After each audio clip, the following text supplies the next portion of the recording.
Assalamualaikum dear subscribers and viewers, welcome to Muft Scholarship YouTube channel. In this video today I am going to tell you that how to fill online application after the scholarship. Before starting the main topic, I just want to say you that kindly subscribe this YouTube channel.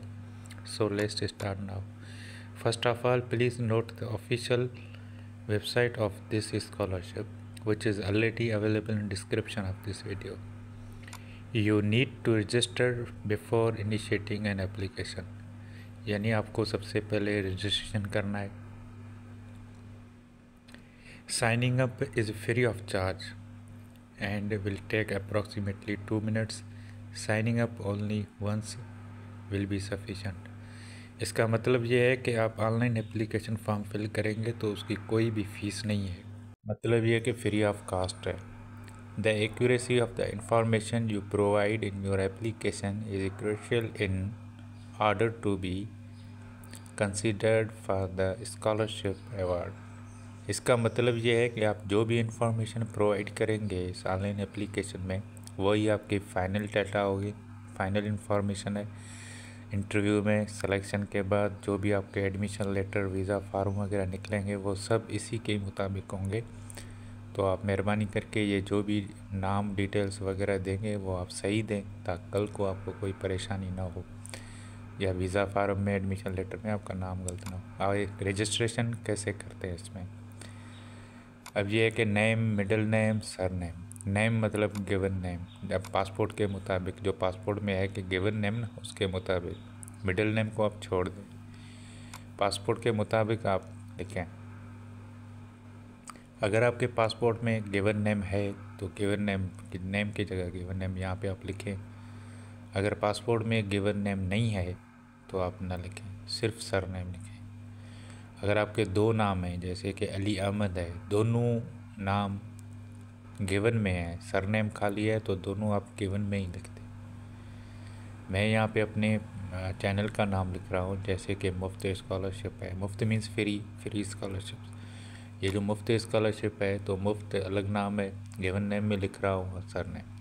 अगर इसका सिर्फ दोनों नाम sir name है, given name मिसाल तौर पर नहीं है, सिर्फ सर नेम में है तो सिर्फ सर नेम लिखता हूँ दोनों साथ में.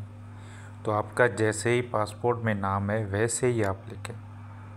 ये नहीं कि दोनों एक साथ लिखते हैं या अलग लिखते हैं. पासपोर्ट में सर नेम नहीं है कोई इशू नहीं है.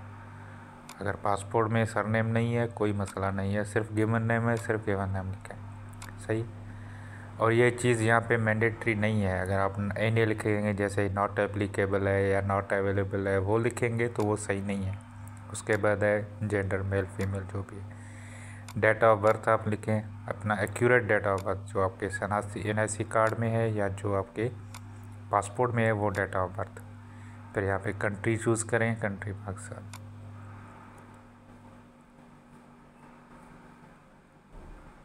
सारी ये जो डिटेल्स हैं ये एक्यूरेट दें. बहुत से लोगों के डॉक्यूमेंट्स में और रियल डेट ऑफ बर्थ में फ़र्क है, तो रियल डेट ऑफ बर्थ नहीं लिखें आप. जैसे डॉक्यूमेंट्स में वैसे ईमेल लिखें, ऑफिशियल ईमेल जिसमें आप जो आपका रेगुलर ईमेल हो, जिसमें आप नोटिफिकेशन देख सकें.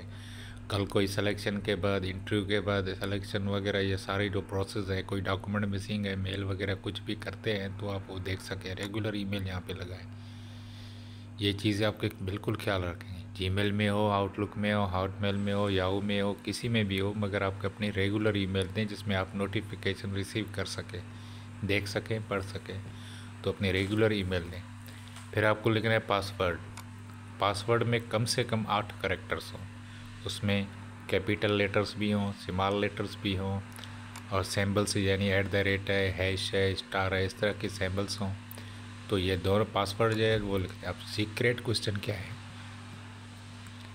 अब सीक्रेट क्वेश्चन इसलिए मैंडेटरी है. सीक्रेट क्वेश्चन जब आप पासवर्ड फॉरगेट करेंगे तो आपको सीक्रेट क्वेश्चन का ऑप्शन आएगा जिसके मुताबिक आप जवाब सही देंगे तो आपको पासवर्ड रीसेट की, पासवर्ड फॉरगेट के ऑप्शन आएंगे, अदरवाइज नहीं. तो ये सीक्रेट क्वेश्चन आप देखते हैं जैसे कि व्हाट्स योर निक नेम, आपका निक नेम क्या है, या what's your father name, what's your mother name, which is your favourite dish. इस तरह के जो भी मतलब सवाल है आपके जहन में है जो आपको कल को अगर याद रहे, फिर आप नॉट रोबोट को एग्री को क्लिक करके सेव कर दें। ये सेव करने के बाद आपको ईमेल आएगी, नोटिफिकेशन ईमेल, अपने जो ऊपर ईमेल दिए ना उसमें ईमेल नोटिफिकेशन आएगी। उस लिंक को क्लिक करके एक्टिव करवा दें अकाउंट को। एक्टिव करने के बाद वो जो लिंक आएगा, लिंक को आप ज़रूर स्पैम में, इनबॉक्स वगैरह में देखें, और वेरिफिकेशन के हवाले से वो वहाँ पे लिंक को क्लिक करके आप रजिस्ट्रेशन कंफर्म कर दें। उसके बाद आप लॉगिन करें, ठीक है।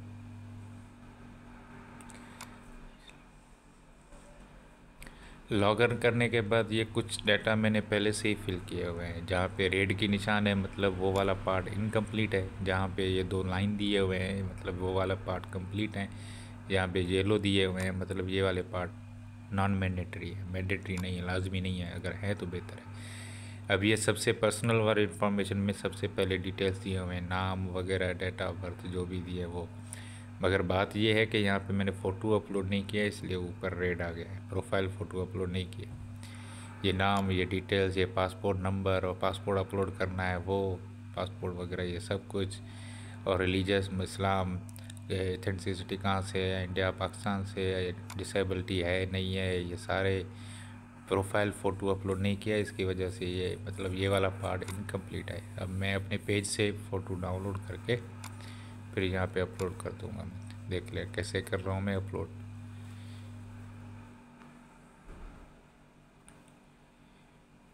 तो एक पार्ट एक मैंने प्रोफाइल फ़ोटो अपलोड न करने की वजह से, प्रोफाइल फ़ोटो अपलोड न करने की वजह से ही मैं मतलब पेंडिंग में रह गया ना, ये इनकम्प्लीट हो गया है। तो ये सारी डिटेल्स आपको सही तरह करने हैं, अपलोड करने हैं। प्रोफाइल फ़ोटो आप अपना अपलोड कर दें इसमें।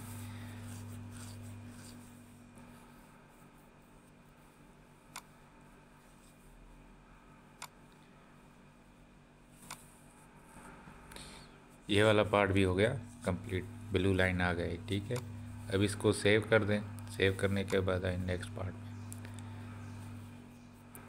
नेक्स्ट पार्ट ये इन्फॉर्मेशन, हॉबीज़। आपके हॉबीज़ क्या है, जो भी आप हॉबीज़ अपना टिक करेंगे उसकी डिस्क्रिप्शन ऊपर देंगे, ठीक है। ऊपर आपको उसकी डिस्क्रिप्शन देना है। जैसे कि कंप्यूटर है, कंप्यूटर की कौन सी स्किल्स आपको आते हैं।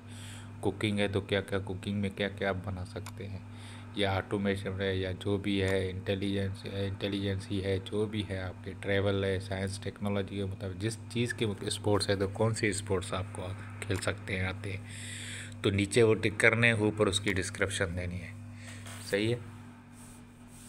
उसके बाद है स्पेशल टैलेंट इन्फॉर्मेशन। आपकी स्पेशलाइजेशन किस चीज़ में है, आपने कौन कौन सी चीज़ें आपके टैलेंटेड इन्फॉर्मेशन है। फ़ोटोग्राफी है, हैंडीक्राफ्ट है, ड्रामा या एक्टिंग है, फुटबॉल है, जो भी है, साइकिलिंग है, जो भी आते हैं तो उसको आप टिक करें, सही है। उसके बाद फैमिली इन्फॉर्मेशन। यहाँ पे आप फैमिली इन्फॉर्मेशन दें, फादर मदर जो भी है। मदर अगर योर मदर अलाइव और नॉट, फादर अगर आपका मतलब मदर ज़िंदा है या डेथ हो गई है तो वो आप चूज़ करना है। उसका नाम, फिर फादर ज़िंदा है, उसका काम क्या है, जॉब है, बिज़नेस है, वो डिटेल्स, नंबर ऑफ़ सिबलिंग्स कितने हैं, और उसमें टोटल इनकम आपके घर में कितने हैं, ब्रदर के फादर की टोटल मिला के। तो कॉन्टैक्ट इन्फॉर्मेशन, यहाँ पे वो डिटेल्स आप अपना दें जहाँ जहाँ आप डॉक्यूमेंट्स रिसीव करना चाहते हैं ना, एडमिशन लेटर हुए, जो भी चीज़ हुए, कोई भी ऐसी बात जहाँ पे आप एड्रेस, कंप्लीट एड्रेस दें, और मोबाइल नंबर वगैरह सही दें, ताकि जो भी डॉक्यूमेंट्स वगैरह हों, एडमिशन लेटर, वो टीसीएस के थ्रू, कोरियर के थ्रू आए तो सही एड्रेस पे आए। उसके बाद है कि आपने ऊपर दिए गए एड्रेस पे कितने साल से रहते हो। अगर आपके अपना ही घर है, पैदाइशी यहाँ पे हुई है, पैदाइश वगैरह, तो वो डिटेल है। नीचे सोशल मीडिया, आपके जो सोशल नेटवर्क यानी फेसबुक वगैरह में जहाँ भी आपका पेज है, आईडी बने हुए हैं, उसकी लिंक यहाँ पे आप पेस्ट कर दें, सही है। ये कोई इशू नहीं है, ये तो लाजमी दें, कोई मसला नहीं है इसमें, कोई आपके एप्लीकेशन में फ़र्क नहीं पड़ेगा, आप ज़रूर दें ये सोशल नेटवर्क। उसके बाद है एजुकेशन इन्फॉर्मेशन। अब एजुकेशन इन्फॉर्मेशन में मिडिल हाई स्कूल से लेके, ठीक है। यहाँ पे मैंने डिटेल्स पहले ही दिए हुए हैं। अगर आप पाकिस्तान चूज़ करेंगे, इस्लामाबाद, लाहौर, कराची, जो भी चूज़ करेंगे, वो आगे सामने ऑटोमेटिकली स्कूल के नेम आ जाएंगे। अगर आपके स्कूल के नेम नहीं आ रहा तो आप अदर चूज़ कर दें, सही है। फिर ग्रेजुएट, स्टार्ट डेट, कब स्टार्ट हुआ है, कब ग्रेजुएट हुए हैं, उसके बाद है आपने कितने मार्क्स लिए। अगर 100 वाला मार्क्स सिस्टम है, परसेंटेज सिस्टम है, तो 100 में से कितने परसेंटेज आपने लिए वो लिखने। अगर सीजीपी सिस्टम है तो सीजीपी, अगर 10 पॉइंट सिस्टम है तो वो 10 वाला कर। अब ये है कि आपकी रैंकिंग कौन सी है क्लास में ना, आपने अगर पढ़ा है तो रैंकिंग कौन सी है वो वाला लिखते हैं, यस करके वो लिखे, अदरवाइज नो कर दो। हाई स्कूल मतलब intermediate, FSc level, FA level, intermediate. यहाँ पे भी अगर आपके कोई कॉलेज वगैरह नज़र नहीं आ रहा, सिटी वाइज यहाँ पे आ जाएंगे, अदरवाइज नहीं आ रहा तो आप अदर चूज़ करके लिखते हैं सारी डिटेल्स, कब ग्रेजुएट हुए, कब ख़त्म हुआ, सीजीपीए सिस्टम, और वो डिग्री सर्टिफिकेट्स आपको अपलोड करने हैं, ट्रांसक्रिप्ट यानी मार्कशीट आपको अपलोड करना है, ये दोनों। मार्क्स अगर 100 से कितने परसेंट आपने लिए वो लिखना है, कोई रैंकिंग वगैरह। I got university admission exams result मतलब येस और नो, मैंने यूनिवर्सिटी में अगर आपने एडमिशन लेना है, इंटरमीडिएट के बाद आप यूनिवर्सिटी में पढ़ना चाहते हैं, तो कोई टेस्ट वगैरह आपने दी है, उसकी रिज़ल्ट वगैरह, जैसे GRE, HAT हैक की तरफ के HAT वगैरह होता है, ये इस तरह की कोई आपने टेस्ट वगैरह दिया है वो अवेलेबल है आपके पास। एसोसिएट डिग्री मतलब डिप्लोमा, मैं मास्टर के लिए फिल कर रहा हूँ फॉर्म, तो मैं बैचलर डिग्री का लिखूँगा, ठीक है। एसोसिएट डिग्री बना जो डिप्लोमा में करना चाहते हैं, जिन्होंने डिप्लोमा किया हुआ है, सही है। अब ये बैचलर्स डिटेल मैं यहाँ पे पुट कर रहा हूँ। पाकिस्तान, इस्लामाबाद। अब इस्लामाबाद में जो यूनिवर्सिटीज़ हैं या पाकिस्तान में जो यूनिवर्सिटीज़ है वो आएंगे। अगर यूनिवर्सिटी नज़र ना आए तो अदर लिखते हैं, कौन से सब्जेक्ट में हमने पढ़ा है, मेजर क्या है आपका, और कंटिन्यू है या ग्रेजुएट यानी पढ़ लिया आपने, सही है, कब से स्टार्ट हुआ है और कब एंड हो रहा है, ये सारी चीज़ें डिटेल आपको सही देने हैं, एक्यूरेट। अगर थोड़ी से भी मिस्टेक आपने की तो कल को आप डॉक्यूमेंट्स में, वीज़ा में कहीं ना कहीं आप ज़रूर फेस करेंगे, आपका मसला ये क्यों आ रहा है, क्योंकि नाम के स्पेलिंग में अगर फ़र्क हो, अल्फ़ाबेट में फ़र्क आ जाए ना तो भी इशू करते हैं ना, वीज़ा में इशू करते हैं या एयरपोर्ट में इशू करते हैं, कहीं ना कहीं इशू करते हैं। अगर आपके नाम की स्पेलिंग में भी थोड़ा सा फ़र्क हो, अल्फ़ाबेट्स जो हमारे वावल्स है, ए की जगह ई, आई की जगह वो आते हैं, तब भी मसला करते हैं, हालांकि उनकी प्रोनाउंसिएशंस या मीनिंग सेम होती है, फिर भी नाम में मसला करते हैं। जैसे मोहम्मद है, मोहम्मद कुछ MUH से लिखते हैं, कुछ O से लिखते हैं, ऐसे नाम में भी इशू करते हैं जब वीज़ा के लिए अप्लाई करते हैं, तो इन चीज़ों का ख्याल करें। यहाँ पे आप डिग्री वगैरह ट्रांसफर भी अपलोड कर दें। माइनर फील्ड से एप्लीकेबल यानी अपना कोई मेजर वगैरह या कोई ऐसी फील्ड वगैरह की है तो उसकी डिटेल्स दें। ये सारी डिटेल पुट करके फिर आप ऊपर सेव को क्लिक कर दें। माइनर फील्ड माना कोई फील्ड वगैरह की है, कोई डिटेल्स वगैरह इस तरह, अदरवाइज़ आप सेव करते हैं, नहीं है तो सेव कर दें। उसके बाद है लैंग्वेज डिटेल्स। लैंग्वेज डिटेल्स में हमारा नेटिव लैंग्वेज उर्दू है, हमने उर्दू चूज़ कर दिया, ठीक है। उसके बाद सेव को, अदर लैंग्वेज कौन से आते हैं आपको, उर्दू के अलावा बाकी जो भी लैंग्वेज आपको आते हैं, जैसे मुझे चाइनीज़, इंग्लिश, फ्रेंच, ये सारी लैंग्वेज मुझे आते हैं, तो वो मैंने नहीं लिखे, अगर आपको आते हैं तो आप लिखते हैं, कोई इशू नहीं है। जितने ज़्यादा लैंग्वेज आते हैं उतनी ज़्यादा अच्छी बात है, आप लिखें। वर्क एक्सपीरियंस अगर आपको है, वर्क एक्सपीरियंस तो आप वर्क एक्सपीरियंस लिखें। अगर वर्क एक्सपीरियंस आपको नहीं है तो फिर छोड़ दें। वर्क एक्सपीरियंस भी आप इंटर्नशिप वगैरह की हर चीज़ की दे सकते हैं, और CV भी अपलोड करने हैं आपको, यहाँ पर CV भी अपलोड करें, ये CV आप लाजमी अपलोड कर दें, सही है। अगर इंटर्नशिप हवाले से बात हो तो इंटर्नशिप वगैरह की आप कर रहे हैं तो उसकी डिटेल यहाँ पे टिक करके आप लिखते हैं। उसके बाद है एकेडमिक क्वालिफिकेशन, यानी GRE, GMAT, सेट या इस तरह की कोई आपने टेस्ट दी हुई है, अगर वो टेस्ट दिया है आपने तो उसकी डिटेल्स दें। सर्टिफिकेट अगर आपके पास है तो वो भी अपलोड करना है, सही है। या आप कब देंगे तो उसकी भी मतलब अगर फाइनल। जैसे सोशल एक्टिविटीज़, यानी आपने कोई प्रोजेक्ट, किसी प्रोजेक्ट वगैरह में काम किया है, किसी NGOs वगैरह में काम किया है, वॉलेंट्री तौर काम किया है आपने, किसी इस तरह के फंक्शंस वगैरह में आपने काम किया है तो उसकी डिटेल्स। और एक तुर्की एक्सपीरियंस, टर्की की कोई एक्सपीरियंस आपको है, आपने पहले टर्की में गए हो, पढ़ाई की आपने, विज़िट पे गए हो या किस तरह क्यों गए हो, उसकी डिटेल नहीं है तो नो लिख दें। माई एप्लीकेशन, अब माई एप्लीकेशन यहाँ पे शो नहीं हो रहा क्योंकि मैंने सबमिट ही नहीं किया, अब मैं जा रहा हूँ सबमिट करने, ठीक है। मैं मास्टर का चूज़ कर रहा हूँ, आप यहाँ पे एक्सेप्ट को क्लिक करें। ये आ गया स्कॉलरशिप वाला पार्ट्स। ठीक है, सबसे पहले तो पर्सनल डिटेल्स अब वो हमने पुट किया।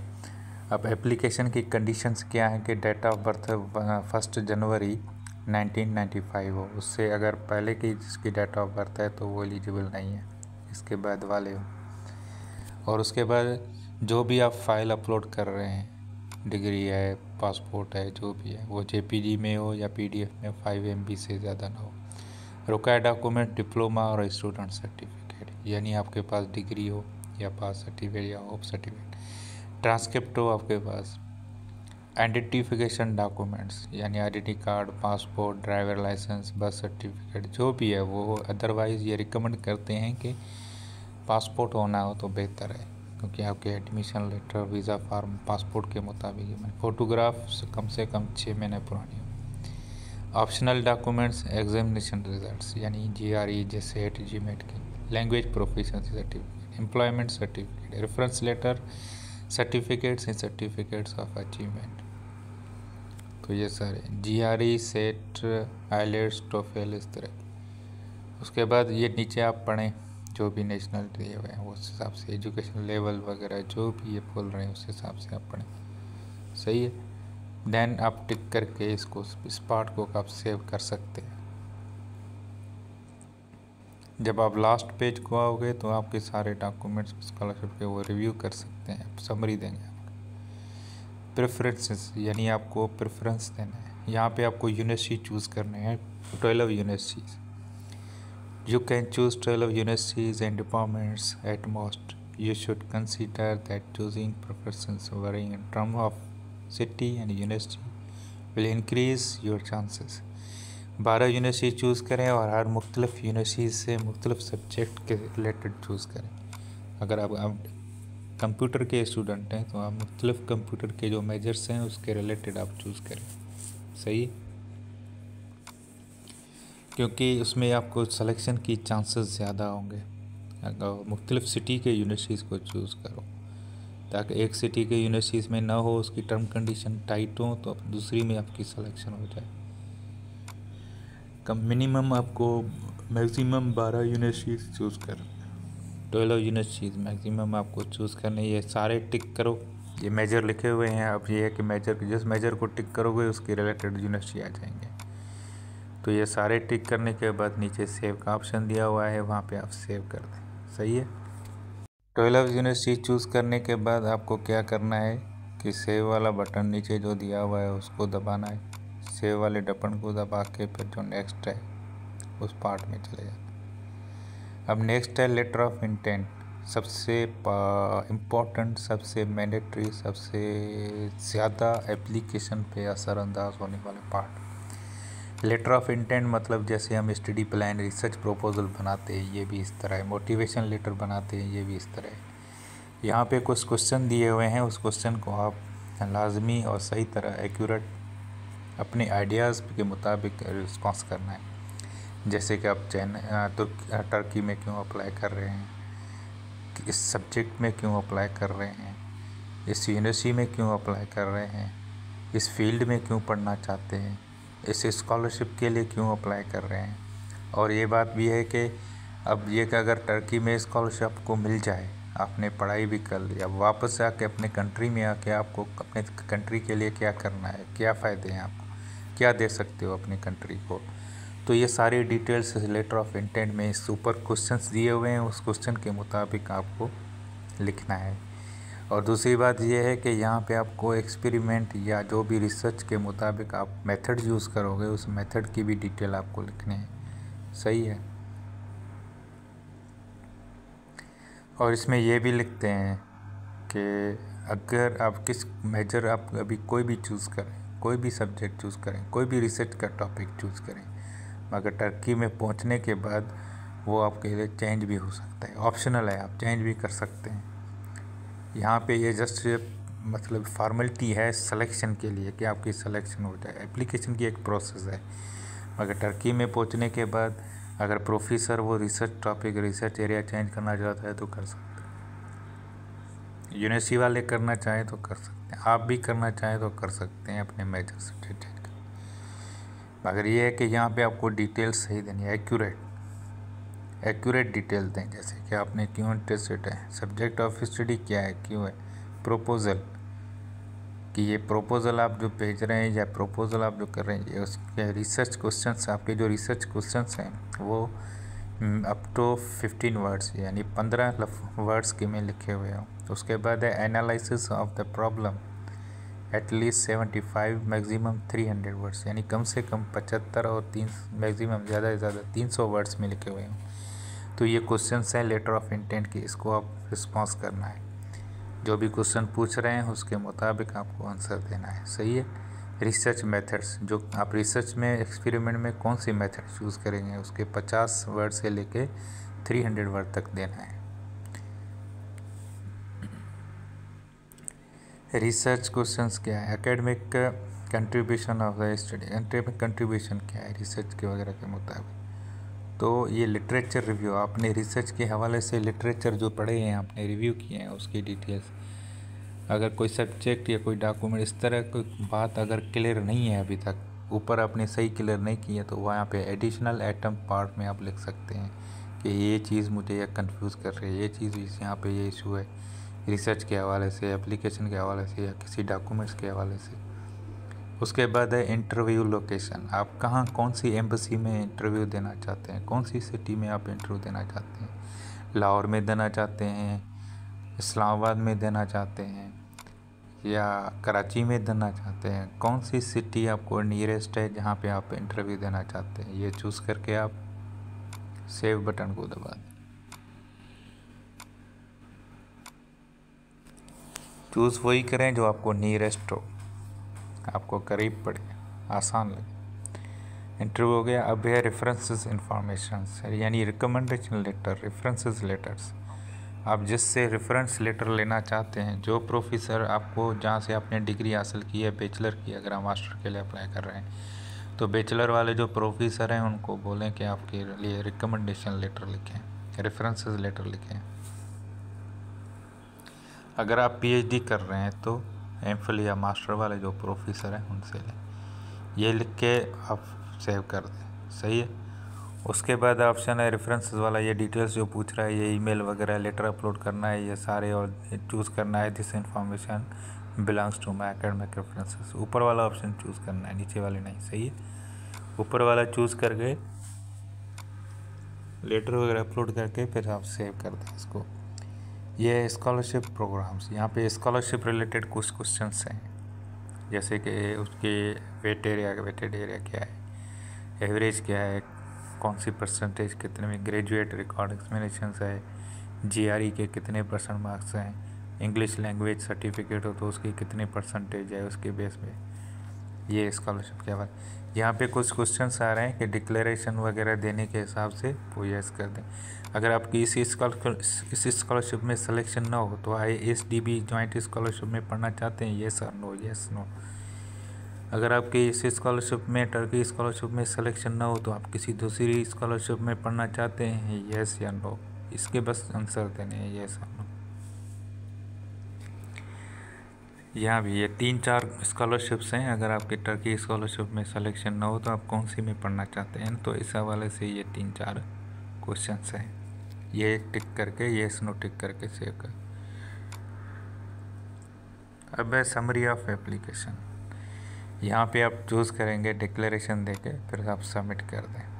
अगर आपकी सारी डाटा ओके है तो आप सबमिट कर दें, अदरवाइज़ आपको कोई डाउट है तो आप चेक कर लें। सवाल हो कमेंट बॉक्स में लिखते हैं। Thank you for watching.